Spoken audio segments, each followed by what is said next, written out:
بسم اللہ الرحمن الرحیم۔ حضرت بلال رضی اللہ تعالیٰ عنہ ان اولین لوگوں میں سے ہیں جنہوں نے شروع میں اسلام قبول کیا، جن کو دنیا میں ہی جنت کی بشارت دے دی گئی تھی۔ حضرت بلال رضی اللہ تعالیٰ عنہ مکے میں پیدا ہوئے، جبکہ بنیادی طور پر آپ کا تعلق ابیسینا سے تھا، جسے آج کل ایتھوپیا کے نام سے جانا جاتا ہے۔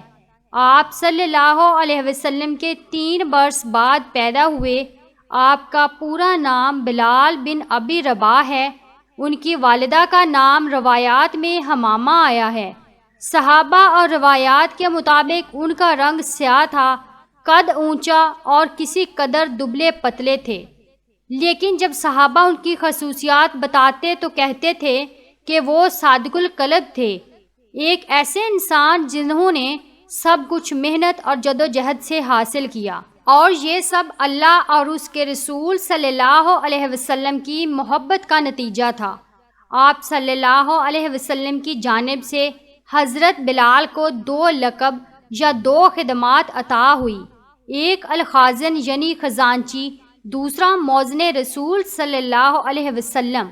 حضرت بلال رضی اللہ تعالیٰ عنہ کا تعلق بنی جہر سے تھا۔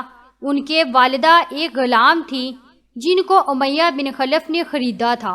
امیہ بن خلف اسلام کا سخت دشمن تھا۔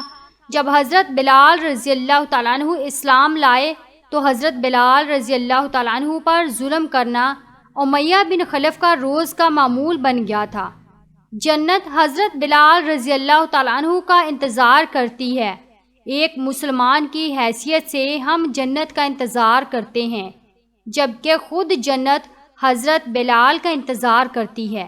ایک بار فجر کی نماز کے بعد آپ صلی اللہ علیہ وسلم نے حضرت بلال رضی اللہ تعالیٰ عنہ سے پوچھا کہ تم ایسا کیا کرتے ہو؟ کل رات میں نے جنت میں اپنے آگے تمہارے قدموں کی آواز سنی۔ حضرت بلال رضی اللہ تعالیٰ عنہ نے جواب دیا، یا رسول اللہ صلی اللہ علیہ وسلم، جب بھی میرا وضو ٹوٹتا ہے میں دوبارہ وضو کر کے 2 رکعت نماز نفل ادا کرتا ہوں۔ ایک صحابی نے ایک بار حضرت بلال رضی اللہ تعالیٰ عنہ کو ایک حبشی عورت کا بیٹا کہہ کر بلایا، جو حضرت بلال رضی اللہ تعالیٰ عنہ کو گراں گزرا۔ حضرت بلال رضی اللہ تعالیٰ عنہ رسول اللہ صلی اللہ علیہ وسلم کے پاس آئے، ساری بات بتائی۔ آپ صلی اللہ علیہ وسلم نے ان صحابی سے فرمایا کہ تمہارے اندر اب تک زمانہ جہلیت کی باتیں موجود ہیں۔ آپ صلی اللہ علیہ وسلم نے فرمایا، میں جتنا ایک سفید عورت کا بیٹا ہوں اتنا ہی ایک کالی عورت حضرت حلیمہ سعدیہ کا بیٹا بھی ہوں۔ ایک صحابی حضرت ابو بکر کی صاحبزادی جوان ہو گئی تو ان دونوں کے صاحبزادے بارگاہ رسالت ماں آپ صلی اللہ علیہ وسلم میں حاضر ہوئے اور آپ صلی اللہ علیہ وسلم سے اپنی بہن کی شادی کے بارے میں مشورہ چاہا۔ نبی کریم صلی اللہ علیہ وسلم نے فرمایا، بلال کے بارے میں تمہارا کیا خیال ہے؟ اس پر وہ دونوں بھائی خاموش ہو گئے اور واپس چلے گئے۔ دوسری بار اس غرض سے پھر حاضر خدمت ہوئے اور اس بار بھی نبی کریم صلی اللہ علیہ وسلم نے سیدنا بلال حبشی کا ہی نام لیا۔ وہ پھر خاموش ہو کر واپس چلے گئے۔ جب تیسری بار بارگاہ اقدس میں حاضر ہوئے تو نبی کریم صلی اللہ علیہ وسلم نے پھر سیدنا بلال حبشی کا نام تجویز فرمایا۔ اس بار بھی انہوں نے خاموشی اختیار کی تو نبی کریم صلی اللہ علیہ وسلم نے انہیں خاموش دیکھ کر فرمایا، تم بلال کو کیوں فراموش کر رہے ہو؟ وہ اہل جنت میں سے ایک ہے۔ نبی کریم صلی اللہ علیہ وسلم کے اس فرمان کے آگے انہوں نے باخوشی سر تسلیم خم کر دیا اور بے حد خوش ہوئے۔ اس طرح حضرت ابو بکر کی صاحبزادی کی شادی سیدنا بلال حبشی رضی اللہ تعالیٰ عنہ سے ہو گئی۔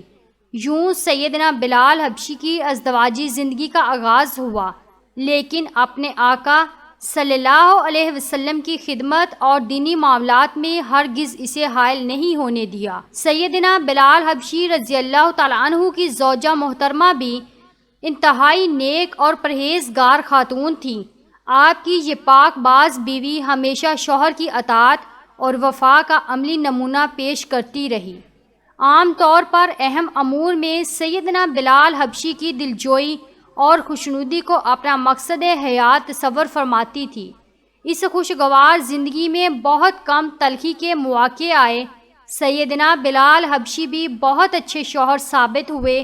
روایات کے مطابق سیدنا بلال حبشی نے اپنی زندگی میں متعدد نکاح کیے، لیکن انہوں نے کوئی جانشین یا وارث نہ چھوڑا۔ اسلام نے نسلی امتیاز کا بت یوں توڑا کہ سیدنا بلال حبشی نے مدینہ طیبہ میں نکاح کا ارادہ ظاہر فرمایا تو قریش کے منتخب امراء نے انہیں دامادی میں قبول کرنے کی خواہش کا اظہار کیا۔ سیدنا بلال حبشی رسول اللہ صلی اللہ علیہ وسلم کے حکم پر مدینہ طیبہ کے کسی محتاج کی تلاش میں تھے کہ کچھ مال عطا کرے۔ اسی دوران آپ کو آپ کا بھائی آتا دکھائی دیا جو یمن سے آپ کو ملنے کے لیے آ رہا تھا۔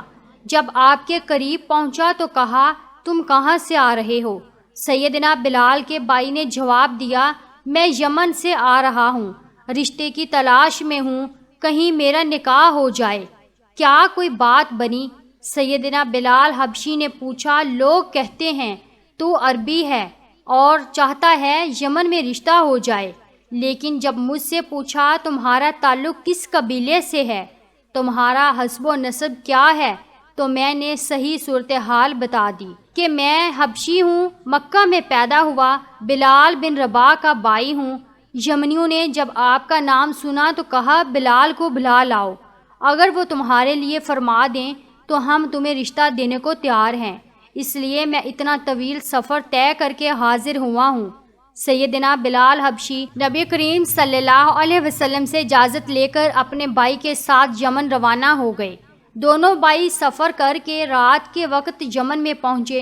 صبح ہوتے ہی آپ اپنے بھائی کو لے کر اس گھر تشریف لے گئے جہاں رشتہ مطلوب تھا۔ انہوں نے آپ سے آپ کے بھائی کے متعلق پوچھا تو حضرت سیدنا بلال حبشی نے فرمایا، یہ میرا بھائی ہے، نہ عادات کا اچھا ہے نہ دین میں صحیح ہے، چاہو تو اسے رشتہ دے دو، چاہے تو اسے انکار کر دو۔ یہ کہہ کر حضرت بلال رضی اللہ تعالیٰ عنہ نے مسجد کا رخ کیا۔ ابھی اذان نہیں ہوئی تھی کہ اتنے میں ہاتف نے غیبی ندا دی، تم خود نکاح کیوں نہیں کرتے؟ تمہیں کس چیز نے روک رکھا ہے؟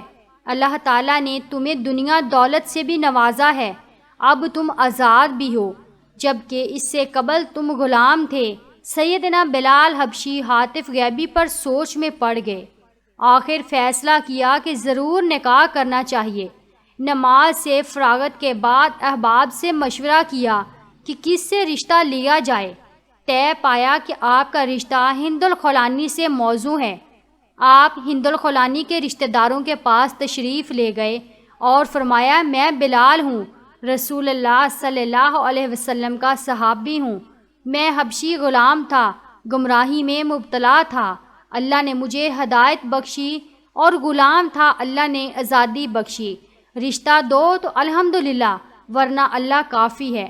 آل ہند نے عرض کیا، آپ ہمیں مہلت دیں تاکہ رسول اللہ صلی اللہ علیہ وسلم سے عرض کریں۔ سیدنا بلال حبشی رضی اللہ تعالیٰ عنہ مدینہ طیبہ پہنچ گئے۔ کچھ عرصے کے بعد یمنی بھی مدینہ طیبہ میں آ گئے اور مسجد نبوی صلی اللہ علیہ وسلم نے آ کر بارگہ رسالت صلی اللہ علیہ وسلم میں عرض کیا کہ ہم یمنی ہیں۔ آپ صلی اللہ علیہ وسلم سے سیدنا بلال حبشی کے رشتے کے متعلق پوچھنے آئے ہیں، کیونکہ سیدنا بلال حبشی کا خیال ہے کہ وہ ہماری بہن ہند سے نکاح کریں۔ ہم نے ان سے مہلت مانگی ہے تاکہ آپ صلی اللہ علیہ وسلم سے مشورہ لے لیں، اور آپ صلی اللہ علیہ وسلم کیا رائے ہے؟ رسول اللہ صلی اللہ علیہ وسلم نے فرمایا، تم کہاں، بلال کہاں؟ تم کیا سمجھ رہے ہو؟ میرا بلال تو بہشتی ہے۔ اب ہند الخولانی کے رشتہ داروں کی آنکھ کھلی کہ سیدنا بلال حبشی رضی اللہ تعالیٰ عنہ تو بڑی شخصیت ہیں، ان کے ساتھ رسول اللہ صلی اللہ علیہ وسلم کا کتنا پیار ہے، اس لیے نکاح کی ٹھان لی۔ فوراً ہند کا رشتہ سیدنا بلال کے ساتھ کر دیا۔ ہند الخولانی سے نکاح کے بعد بہتر ماحول رہا۔ ہجرت مدینے کے بعد سیدنا بلال حبشی اہل صفہ میں شامل ہو گئے تھے۔ اہل صفہ میں سے اگر کسی کا نکاح ہو جاتا ہے تو وہ مسجد نبوی کے چبوترے سے اپنے گھر منتقل ہو جاتا تھا۔ اسی طرح جب سیدنا بلال حبشی کا نکاح ہوا تو آپ بھی الگ رہنے لگے، مگر آقا صلی اللہ علیہ وسلم کی خدمت اور معمولات میں شادی کو ہرگز حائل نہیں ہونے دیا۔ ناظرین، ویڈیو کو لائک کیجئے، چینل کو سبسکرائب کیجئے اور کامنٹ باکس میں اپنی قیمتی رائے کا اظہار ضرور کیجئے۔ شکریہ۔